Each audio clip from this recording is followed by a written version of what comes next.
회사 괜히 했나? 회사로 돌아가야 하나? 제 속마음은 마지막에 나오니 꼭 끝까지 봐주세요. 감사합니다. 안녕하세요.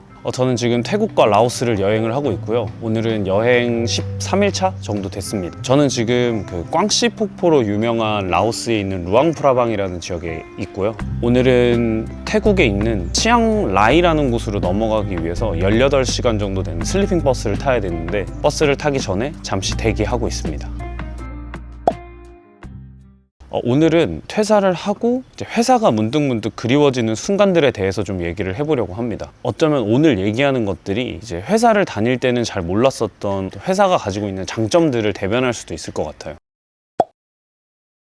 첫 번째는 회사라는 시스템이 주는 안정감의 부재입니다. 이 부분은 우리가 너무 익숙해져서 잘 모르고 있는 부분이라고 생각을 하는데요. 우리는 어렸을 때부터 학교나 회사와 같은 시스템 속에 속해서 살아가고 있습니다. 이 시스템이라는 단어를 설명하기 위해서 제가 예시를 좀 들어볼게요. 우리는 모두 어렸을 적에 이런 경험이 있을 겁니다. 이제 학교 방학하는 첫날이고 부모님이 모두 출근을 하셨다면 우리는 아마 정해진 시간이 아닌 훨씬 더 늦은 시간에 꼼지락꼼지락 거리면서 침대에서 일어날 거예요. 그리고 핸드폰을 좀 보다가 점심도 아침도 아닌 아점 같은 밥을 먹고 하루를 빈둥빈둥 거리기 시작하죠. 분명히 저번 주까지만 해도 아침에 일어나서 학교 갈 준비를 했고 정해진 점심시간에 밥을 먹으려고 달렸었는데 지금은 상황이 너무나도 달라졌습니다.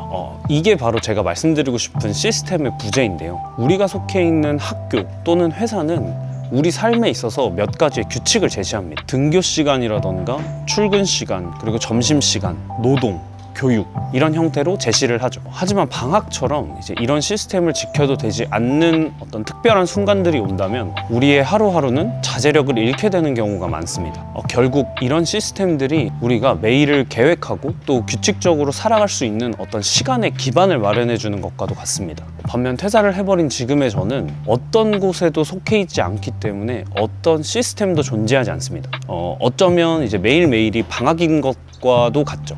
매일이 방학이면 그거 되게 좋은 거 아니야? 라고 생각하실 수도 있지만 우리가 방학에 생활계획표를 아주 그럴싸하게 만들어도 지키기 어려웠던 것처럼 스스로 이런 시스템을 만들고 하루를 계획하고 지키는 건 정말 어려운 일이더라고요. 자기계발서에 보면 흔히 나오는 이제 성공한 사람들의 루틴은 결국 자신이 만든 이제 자신을 위한 어떤 시스템들이었던 거죠. 그래서 저도 이런 몇 가지의 루틴들을 만들어서 저만의 시스템을 구축하고 이제 저의 시간을 제가 잘 컨트롤할 수 있도록 하는 방법을 굉장히 노력하고 있습니다. 하지만 확실한 건 이런 것들이 조금은 강제가 될 때 더 지키기 수월했던 것 같아요. 그리고 제가 회사가 그리워진 이제 두 번째 이유는 바로 책임 소재에 대한 프로세스의 유무입니다. 회사를 다니면 모두 그런 건 아니겠지만 되게 사수가 존재합니다. 사수는 아니더라도 팀장님까지는 존재를 하거든요. 왜냐면 신입분들에게 이런 팀장이란 직책들을 맡길 수는 없으니까요. 회사의 직책, 그리고 사수, 부사수 이제 이런 개념들이 나눠지게 된 이유 자체가 어떤 결과에 대한 책임 소재를 더 명확하게 하기 위함이거든요. 예를 들어 부사수가 한 결정들은 사수가 책임을 지고 그리고 팀 내에서 나오는 모든 결정들에 대해서는 이제 팀장이 책임지는 이제 이런 구조를 가져가는 거죠. 물론 가장 중요한 건 내가 어떤 결정을 할 때 이제 다른 팀원들과의 충분한 공유가 필요하고 논의가 필요하다는 거예요. 아무것도 논의하지 않고 나서 갑자기 어떤 결정에 대한 책임을 져달라라고 말하는 정말 그런 태도는 안 됩니다.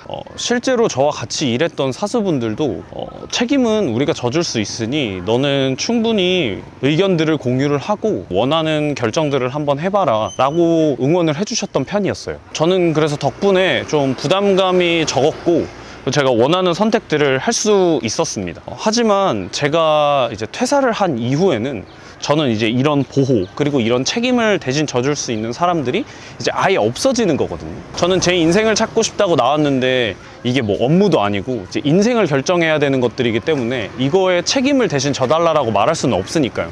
그건 알고는 있었지만 막상 나와서 느낀 건 삶은 정말 선택의 연속이었고요. 이제 그런 선택의 순간들이 올 때마다 저와 같이 일했던 이 형님들이 그리워지기 시작했습니다. 그리고 가뜩이나 결정장애로서 고민을 하고 있던 저에게는 이런 선택들 앞에서 계속해서 움츠려들게 됐어요. 그리고 회사가 그리워지게 된 세 번째 이유가 사회적인 입지가 줄어든다는 것입니다. 제가 개발자라는 업을 시작할 당시만 해도 이 업에 대한 사회적인 인식이 그렇게 좋지는 않았거든요. 그냥 그런 직업도 있구나. 그거 컴퓨터 좋아하는 애들만 하는 거 아니야? 그거 옛날에 완전 3D였다던데? 이런 인식들이 좀 강했어요. 근데 점점 이제 다양한 회사들이 플랫폼 시대를 맞이를 하면서 어플, 그리고 그 어플을 기반하는 어떤 시스템들의 중요성들이 굉장히 커졌고, 덩달아 회사는 이제 구인을 위해서 뭐 신입에게 고액의 연봉을 주겠다, 그리고 개발자들의 연봉을 2배로 올려주겠다, 뭐 이런 식들의 뭐 이제 마케팅적인 요소들이 좀 강하게 들어갔던 것 같아요. 그렇게 하다 보니까 이제 덩달아서 개발자라는 업에 대한 사회적인 인식도 이제 같이 올라가게 된 거죠. 게다가 저는 당시에 중소기업에서 대기업으로 이직을 하게 됐었고, 그렇다 보니 뭐 친척들이나 친구들한테 이제 제 직업을 소개할 때 자연스럽게 어깨가 좀 이렇게 올라가고는 했었습니다. 덕분에 저는 제 자존감도 좀 많이 올라갔다고 생각했었어요.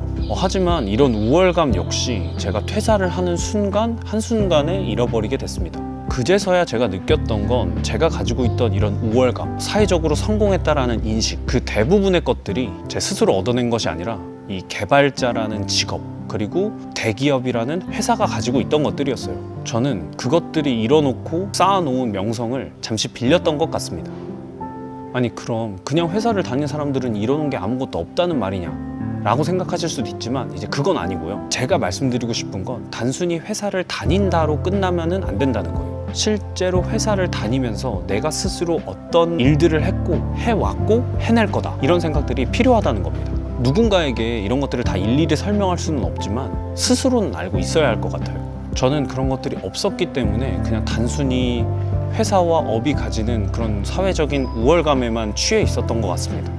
제가 이런 것들을 잃고 나서 깨달았던 건 얼른 사회적으로 나를 설명할 수 있는 그런 수식어들을 만들어야겠다는 것이었고요. 어떤 회사나 업에서 빌려 쓰는 게 아닌 진짜 내가 이뤄놓은, 그리고 나를 설명할 수 있는 그런 수식어들이.